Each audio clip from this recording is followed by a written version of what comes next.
22 सितंबर से 25 सितंबर तक भारत के प्रधानमंत्री की यात्रा अमेरिका की रही है और ये यात्रा काफ़ी समय बाद कोरोना जैसी विपरीत परिस्थितियों के बाद की गई है। तो ऐसी यात्रा हमारे लिए किस तरह से महत्वपूर्ण है, हमारे लिए मतलब कहने का ये है कि हमारे एग्ज़ाम के लिए किस तरह से महत्वपूर्ण है, इस यात्रा से कौन कौन से प्रश्न हमारे एग्ज़ाम में बन सकते हैं, उन सभी बिंदुओं पर हम फोकस करेंगे और जानेंगे कि किस तरह से ये महत्वपूर्ण रही है। तो देखेंगे भारत के प्रधानमंत्री की अमेरिकी यात्रा में 3 बिंदु मुख्य रूप से शामिल हैं। पहला क्वाड सम्मेलन, दूसरा अमेरिका की 5 कंपनियों के सीईओ के साथ प्रधानमंत्री की बैठक और तीसरा है 76वें संयुक्त राष्ट्र महासभा सम्मेलन में प्रधानमंत्री का संबोधन। तो हम इन तीनों चीज़ों पर फोकस करेंगे, जानेंगे क्वाड क्या है, क्वाड सम्मेलन क्या है, ये कब बना, कैसे बना। दूसरा जानेंगे हम कि ये 5 कंपनियां कौन कौन सी हैं, इनके सीईओ का क्या नाम है और ये किस क्षेत्र में काम करती हैं। और तीसरा हम इस वाली क्लास में हम ये जानेंगे कि 76वीं जो महासभा का सत्र हुआ है, महासभा क्या होती है और इसके सत्र कितने वर्षों में आयोजित किए जाते हैं। चलिए तो शुरू करते हैं। सबसे पहले हम देखते हैं क्वाड। तो देखेंगे क्वाड क्या है। सबसे पहले हम क्वाड को शामिल करते हैं। देखेंगे क्वाड का फुल फॉर्म होता है क्वाड्रिलेटरल सिक्योरिटी डायलॉग। क्वाड का फुल फॉर्म क्या होता है? Quadrilateral security dialogue. देखिए ये एक ऐसा समूह है जो 4 देशों से मिलकर बनाया गया है। देखिए ये 4 देश कौन कौन से हैं? तो भाई पहला है भारत, याद रखिएगा पहला कौन है? भारत। दूसरा कौन है? अमेरिका। तीसरा कौन है?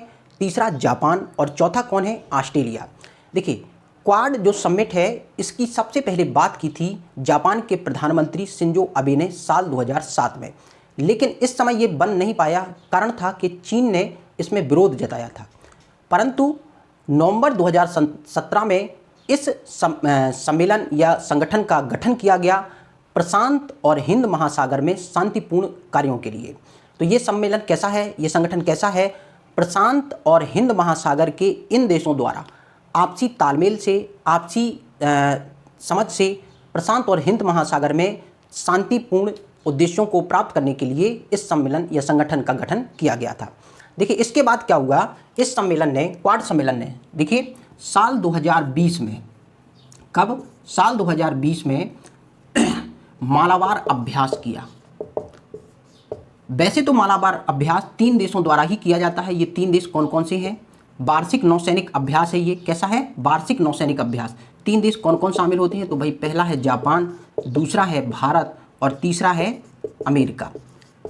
ये नौसैनिक अभ्यास है, प्रत्येक वर्ष आयोजित किया जाता है जापान, भारत और अमेरिका द्वारा। लेकिन साल 2020 में इसमें ऑस्ट्रेलिया भी क्या हुआ था? शामिल हुआ था। ऑस्ट्रेलिया की नौसेना भी इसमें शामिल हुई थी।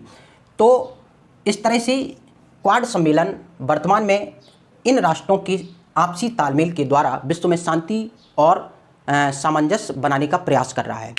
देखिए इसके बाद देखते हैं दूसरा जो हमारा टॉपिक है। क्वाड समझ में आ गया आपको? क्वाड का फुल फॉर्म क्या है? Quadrilateral security dialogue. इसका गठन कब किया गया? नवंबर 2017 में। आप स्क्रीनशॉट भी ले सकते हैं, नवंबर 2017 में, है ना। इसने 4 देशों ने मिलकर वर्ष 2020 में मालाबार नौसेना अभ्यास किया था, है ना। और मालाबार नौसेना अभ्यास कैसा है? एक नौसेना अभ्यास है। चलिए अगला देखिए दूसरा बिंदु क्या है? तो दूसरा है 5 कंपनियों के सीईओ के साथ बैठक। 5 कंपनियों के सीईओ के साथ बैठक। सीईओ का फुल फॉर्म क्या होता है? Chief executive officer. क्या होता है? Chief executive officer. ये 5 कंपनियां कौन कौन सी हैं? देखेंगे अमेरिका की ये 5 कंपनियां हैं और वर्तमान में अच्छा प्रदर्शन कर रही हैं। भारत के प्रधानमंत्री इन 5 कंपनियों के सीईओ के साथ बैठक की है और मुख्य उद्देश्य रहा है कि ये 5 कंपनियां भारत में निवेश करें। क्यों निवेश करें? तो आप जानते हैं कि भारत जब से आज़ाद हुआ है तब से लेकर 1991 तक भारत ने अपनी अर्थव्यवस्था को बंद कर रखा था, क्लोज इकोनॉमी का उदाहरण दिया था। लेकिन जब 1991 में विश्व बैंक के साथ समझौता हुआ तब उस समझौते के तहत हमने अपने देश की अर्थव्यवस्था को खोला और साथ ही साथ विश्व की तमाम कंपनियों को अपने देश में निवेश करने के लिए प्रोत्साहित और प्रेरित किया है। उसी के परिणाम स्वरूप मोदी भी भारत में इन कंपनियों के निवेश की इच्छा रखते थे और इसी के तहत इन कंपनियों के सीईओ के साथ वार्ता की। देखेंगे कौन कौन सी कंपनियां हैं? तो भाई 5। तो देखिए पहली कंपनी है क्वालकॉम। कंपनी का नाम क्या है? क्वालकॉम। ये लिखा है, देखिए आप स्क्रीनशॉट ले सकते हैं, नोट भी कर सकते हैं। कौन है? क्वालकॉम। इसके प्रमुख कौन है, सीईओ कौन है, ई आमोन। ये किस क्षेत्र में काम करती है, वायरलेस टेक्नोलॉजी के क्षेत्र में काम करती है, 2G 3G 4G 5G technology में। वायरलेस जो बिना वायर के टेक्नोलॉजी काम करती है, जैसे वर्तमान में वायरलेस टेक्नोलॉजी के उदाहरण कौन है, ब्लूटूथ है ना, वाईफाई है, वाईमैक्स है, ये सब चीज़ें कैसी हैं, वायरलेस टेक्नोलॉजी है। फिर देखेंगे एडॉक, ये दूसरी कंपनी है, इसके सीईओ कौन है, शांतनु नारायण है। और ये किस क्षेत्र में काम करती है, कंप्यूटर सॉफ्टवेयर बनाने में। ये कंपनी कंप्यूटर सॉफ्टवेयर की बड़ी कंपनियों में से एक है एडॉक, और सॉफ्टवेयर डिजाइन का काम करती है। अगली देखिए कौन सी कंपनी है, अगली कंपनी है फर्स्ट सोलर, और इसके सीईओ कौन है, मार्क बिडमार। ये किस क्षेत्र में काम करती है, सौर ऊर्जा के क्षेत्र में काम करती है। चौथी कंपनी कौन सी है, जनरल एटॉमिक्स, इसके सीईओ कौन है, विवेक लाल। ये किस क्षेत्र में काम करती है, ड्रोन, परमाणु ऊर्जा और रक्षा के क्षेत्र में काम करती है। ठीक है। पांचवी कंपनी कौन सी है, द ब्लैक स्टोन, इसके सीईओ कौन है, स्टीफन ए स्वार्जमैन। ये किस क्षेत्र में काम करती है, तो ये विश्व की प्रमुख निवेशक कंपनी है जो विभिन्न क्षेत्रों में निवेश का कार्य करती है। तो ये 5 कंपनियां हैं और इन 5 कंपनियों के सीईओ हैं, और ये किन क्षेत्रों में ये कंपनियां प्रसिद्ध हैं उनके बारे में छोटी सी जानकारी है। देखिए इसको क्यों शामिल किया गया, इसलिए शामिल किया गया क्योंकि आपके एग्जाम में कंपनियों के नाम को लेकर हमेशा क्वेश्चन बनते रहते हैं। इस तरह से क्वेश्चन बनता है, कंपनी का नाम दे दिया, नीचे 4 ऑप्शन दे दिया और पूछा जाता है कि इसका सीईओ कौन है, या सीईओ का नाम दे दिया, किसी व्यक्ति का पर्टिकुलर नाम दे दिया और पूछा गया ये किस कंपनी से संबंधित है, या ये भी क्वेश्चन पूछा गया कि ये कंपनी किस लिए प्रसिद्ध है। तो इसी कारण इन तीनों चीज़ों को शामिल किया गया है। ये 5 कंपनियां हैं, उनके सीईओ हैं और ये उनके क्षेत्र हैं। आप इसका स्क्रीनशॉट ले लीजिए। चलिए अब तीसरा बिंदु क्या है, तो देखिए तीसरा बिंदु ये है 76वें संयुक्त राष्ट्र महासभा के सत्र का संबोधन। देखिए संयुक्त राष्ट्र महासभा को समझने से पहले हम ये जान लें कि ये है कहाँ से। तो देखिए आपने संयुक्त राष्ट्र का नाम सुना होगा, संयुक्त राष्ट्र, जिसे आप यूनाइटेड नेशन भी कहते हैं। क्या कहते हैं, यूनाइटेड नेशन। देखिए संयुक्त राष्ट्र द्वितीय विश्व युद्ध के बाद गठित किया गया। कौन से विश्व युद्ध, द्वितीय विश्व युद्ध। और कब गठित किया गया, तो ये गठित किया गया 24 अक्टूबर 1945 को। कब गठित किया गया, 24 अक्टूबर 1945 को। देखिए इसका इस समय इससे कोई लेना देना नहीं है, लेकिन हमारी परीक्षा से लेना देना है, इसीलिए इसको शामिल किया गया 24 अक्टूबर 1945 से। हमारी परीक्षा में देखिए आज के समय में कैसे क्वेश्चन बनते हैं, क्वेश्चन इनडायरेक्ट बनते हैं, और ऐसे क्वेश्चन बनते हैं जो किसी ना किसी रूप में पिछले 1 वर्ष में चर्चा में रहे हैं। तो देखिए इसको समझ लीजिए ध्यान से, और ध्यान से इसको नोट डाउन भी कर लीजिए। 24 अक्टूबर 1945 को संयुक्त राष्ट्र संघ का क्या किया गया, गठन किया गया। देखिए इसमें सदस्य कितने हैं, तो भाई वर्तमान में इसमें सदस्य कितने हैं, 193 हैं। ठीक है। इसमें इसका हेड क्वार्टर कहाँ है, तो इसका हेड क्वार्टर है मैनहट्टन द्वीप। ये कहाँ है मैनहट्टन द्वीप, न्यूयॉर्क में। कहाँ है, न्यूयॉर्क में। और न्यूयॉर्क कहाँ है, यूएसए में। कहाँ है, यूएसए में। ठीक है। तो संयुक्त राष्ट्र संघ का गठन कब किया गया, 24 अक्टूबर 1945 में। 193 इसके सदस्य देश हैं।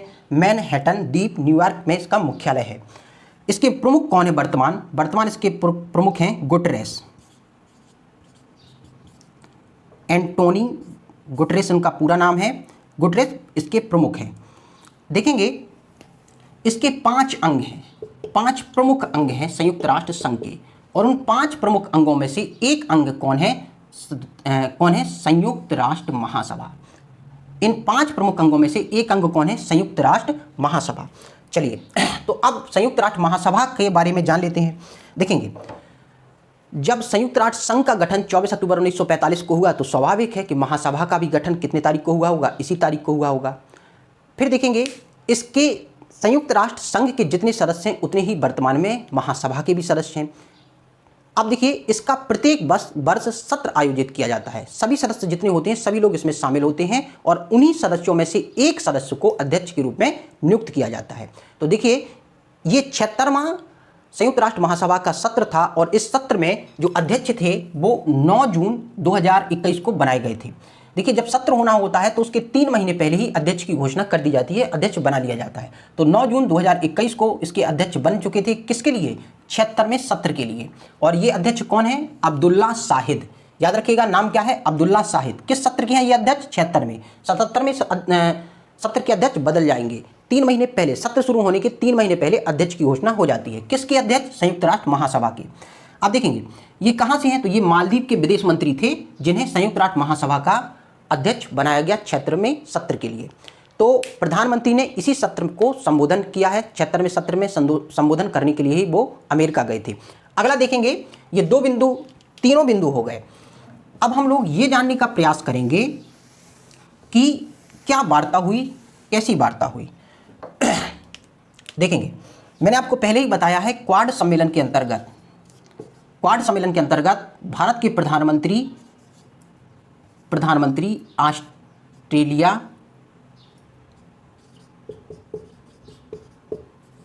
दूसरा अमेरिका और तीसरा जापान, और साथ ही साथ जापान, इन तीनों के प्रमुखों से मिले हैं। इंडिविजुअल मिले हैं, फिर एक साथ मिले हैं।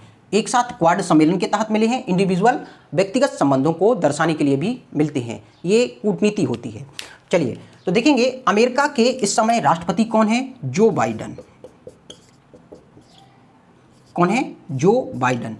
आपको कमेंट बॉक्स में लिखकर बताना है कि ऑस्ट्रेलिया के वर्तमान प्रधानमंत्री कौन है और जापान के वर्तमान प्रधानमंत्री कौन है।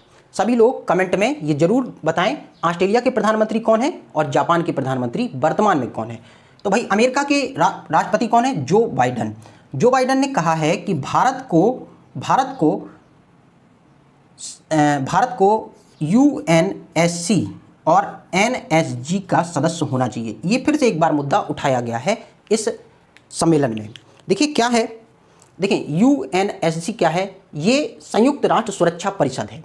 क्या है ये? संयुक्त राष्ट्र सुरक्षा परिषद। देखिए संयुक्त राष्ट्र सुरक्षा परिषद देखिए यूएन की, यूनाइटेड नेशन का दूसरा महत्वपूर्ण अंग कौन है? संयुक्त राष्ट्र सुरक्षा परिषद। भारत इसका सदस्य नहीं है। भारत कई वर्षों से प्रयास करता आ रहा है कि संयुक्त राष्ट्र सुरक्षा परिषद का सदस्य बनाया जाए। तो हम देख लेते हैं थोड़ी सा संयुक्त राष्ट्र सुरक्षा परिषद क्या होती है। अभी ये चर्चा में आया, जो बाइडन जी ने कहा है, तो इसको देख लेते हैं। तो संयुक्त राष्ट्र सुरक्षा परिषद, संयुक्त राष्ट्र सुरक्षा परिषद, ये किसका निकाय है? तो ये निकाय है किसका? यूएन का। याद रखिएगा, यूनाइटेड नेशन का दूसरा महत्वपूर्ण अंग है ये। देखेंगे संयुक्त राष्ट्र सुरक्षा परिषद का गठन कब किया गया? तो इसका गठन किया गया था 1945 में। इसका मुख्यालय कहाँ है? इसका हेडक्वार्टर कहाँ है? तो इसका हेडक्वार्टर है न्यूयॉर्क में। कहाँ है? न्यूयॉर्क में। न्यूयॉर्क कहाँ है? यूएसए में। ठीक है, संयुक्त राष्ट्र सुरक्षा परिषद का गठन 1945 में, हेडक्वार्टर कहाँ है? न्यूयॉर्क में। देखेंगे इसके सदस्य कैसे हैं? तो इसके सदस्य हैं 15। कितने हैं? 15। इसके 5 स्थायी सदस्य हैं और 10 अस्थायी सदस्य हैं। स्थायी सदस्य कितने हैं? 5 हैं स्थायी और 10 हैं अस्थायी। 10 क्या है? अस्थायी। देखेंगे फिर से सुन लो, संयुक्त राष्ट्र सुरक्षा परिषद यूनाइटेड नेशन का महत्वपूर्ण अंग है, 5 में से एक है। इसका गठन 1945 में किया गया। इसका हेडक्वार्टर कहाँ है? न्यूयॉर्क अमेरिका में है। इसके सदस्य कितने हैं? इसके सदस्य 15 हैं, 5 स्थायी हैं और 10 अस्थायी हैं। ठीक है, अब देखते हैं 5 स्थायी सदस्य कौन है। देखेंगे 5 स्थायी सदस्य यहां पर लिखे दे रहा हूं। पहला है अमेरिका, दूसरा है रूस, तीसरा है चीन, चौथा है ब्रिटेन और 5वां है फ्रांस। कौन है? फ्रांस। इसके स्थायी सदस्य 5 कौन है? ये है। देखिए इन्हीं स्थायी सदस्यों के पास, संयुक्त राष्ट्र के इन्हीं सदस्यों के पास वीटो पावर है। आप लोगों ने कई बार सुना होगा कि वीटो पावर का उपयोग किया गया। तो इन 5 सदस्यों के पास, 5 राष्ट्रों के पास संयुक्त राष्ट्र सुरक्षा परिषद के इन 5 सदस्यों के पास वीटो पावर है। और भारत लगातार मांग कर रहा है कि इन स्थायी सदस्यों की संख्या को क्या कर दिया जाए? बढ़ा दिया जाए और भारत को भी इसमें शामिल किया जाए। लेकिन यहाँ देखिए समस्या क्या है?